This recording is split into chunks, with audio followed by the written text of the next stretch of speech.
Oh, I'm Maria from the Richardson's Homeschool Life.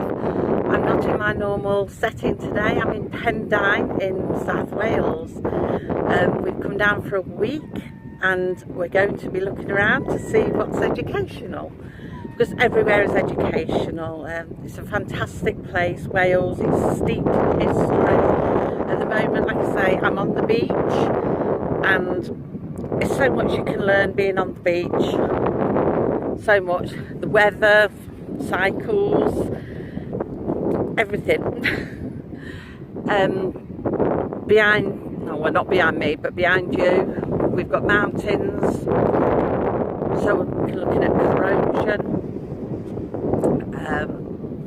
Caves, so you're looking at ancient dwellers. There's also like ruins, well not ruins, but remains of ancient like homesteads, would you call it? But yeah, there is so much. I don't know if you can hear me because I haven't got my microphone and the wind's blowing, but yeah, such a great place. There's so much you can learn from places like this. From anywhere you go, there is so much you can learn. I'm going to put a few videos out just to show you where we've been, what we've been doing. I'm not going to go into detail of everything, you know, like giving you lessons or anything like that. I'm just going to show you, and you can see for yourself what we've been up to and what we've thought of it, sort of educationally, maybe that sort of thing. But yeah, it's a beautiful day today, although it might look a bit cloudy where behind me, but it is lovely. So watch as we go this week and see what we do. I like to look on the beach. That's very educational, I think, because what the tide brings in, you can get some amazing finds. I mean, you see people out there actually looking for things that the tide's brought in. Things can be worth money, things can be used to make other things. In fact, while we were there, I'm sure there was another homeschooling family, because this couple had 2 children of school age. They sat on the beach and then the father was collecting driftwood and he was bringing it back to them, and they were passing it round, the mother and the father, to the children, and they were talking about this driftwood and holding it up. I could see they were doing something. I couldn't hear what they were saying, but I thought to myself, I wonder if they're another homeschooling family. And I thought, what a great way of education.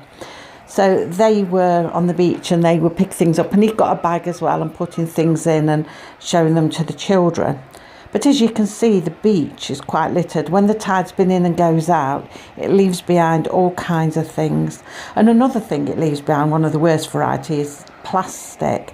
You get plastic pollution, and it's a great place where you can learn about plastic pollution. We often collect plastic up and put it in the bins, but you know, it's a good lesson to teach children and speak about the plastic pollution, because they can actually see it's been dragged up and the harm it can do to marine life, and also people running on the beach if it's glass and things like that. Here we found a jellyfish. Often you see quite a lot of them, so it's great as well. What else the tide brings in, it's not just, you know, goodies and plastic, it's dead animals, dead marine life like the jellyfish. And then we got all the rock pools. They're really good for investigating. You get lots of little fish in there, and crabs. You often find crabs of various sizes. So we like to go down with a net. I mean, we always say the net's for the children, but really as adults fight over the net because we want to dip it in and collect whatever's in there. But we take a bucket and fill it with water, and it's great. And you can look at what's in there, what you've collected. And it's brilliant, you know, under the stones. Here you can see a dead crab. Unfortunately, a lot of things are dead, and the seagulls like to come in and get them.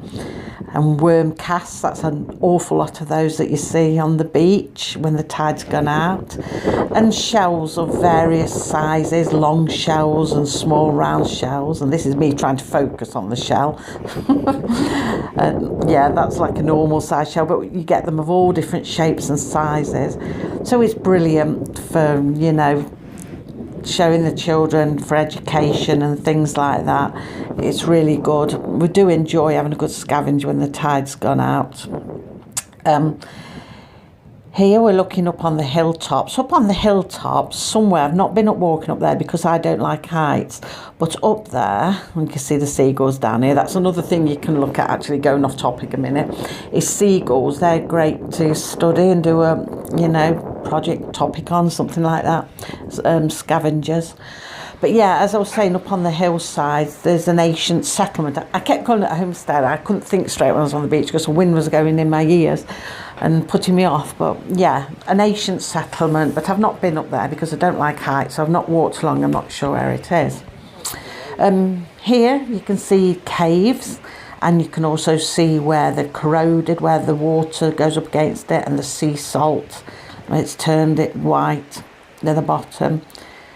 But yeah, you can see all the formation of the rocks where the sea has bashed against it. And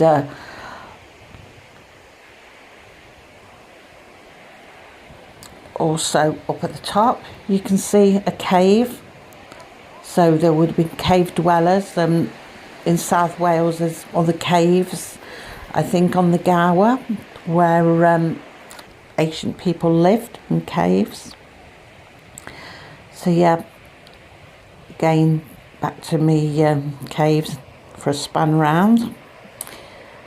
You can see all the different sort of rock formation and the rocks on the ground where they've all toppled from the hilltops, where it's the weather's eroded at them. But yeah, we'll have a span round there. This is what the resort looks like. They're building more on the complex there.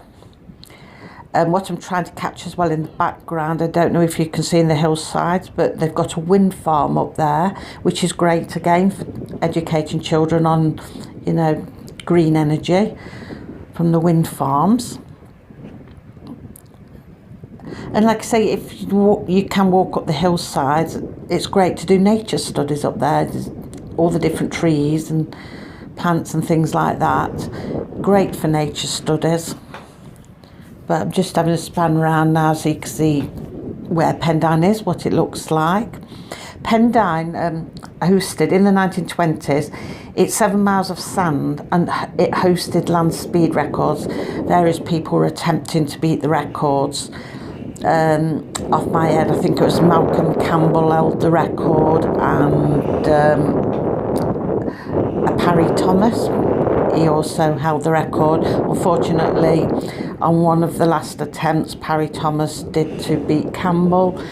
He crashed and he died, and they ended up burying his car Babs, but then somebody got permission later on, years later, to dig it up, and it was in the museum in Pendine. But like I just showed you, they're doing it all up, and they're building I think they're building a new museum there, so the car isn't there to be seen at the moment, but you could see it. I've seen it a few times, but it should come back again, hopefully. Here you can see the rock formation, so again that's great, geology and things like that. And there you can see some corrosion where the weather's eroded it. Look, there's no houses by there. I think they'd have fallen down. In the distance you can see Tenby, that little land jutting out. That's quite a good place to go. You get nice boat rides and they take you around some of the little islands off Tenby and tell you about the history. Or you can go over to Coldy Island, where there's an order of monks that live there. Also, they've got a Tudor mansion house. Well, it's not mansion, man house. It's small, but it's owned by National Trust, and you can have a look in there. That's quite interesting. And they've got sea rescue place. Can't think of the name of it, where they go out to sea and rescue you. But you can go and have a look around their lifeboats, that's it, the lifeboat station. And you can look around there, and they've got a shop where you can buy things, and of course the money goes to a good cause. So I'm spanning around the sand now, so you can see how long the sand is, 7 miles of it, and nice flat sand as well, which is why it was so good for hosting the races when people were attempting to break land speed races. But nowadays it's not so good for that, but it is used quite regular for different things. And it's been on telly where people have, I've seen one thing where people built cars and they were racing them, these wacky cars. It was on telly once. And again, that's the new complex they're building. And I think somewhere along there is where the new museum should be going. So, yeah, this is Pendine, and this is the beach, the area. And like I say, there's so much you can go and explore and learn from.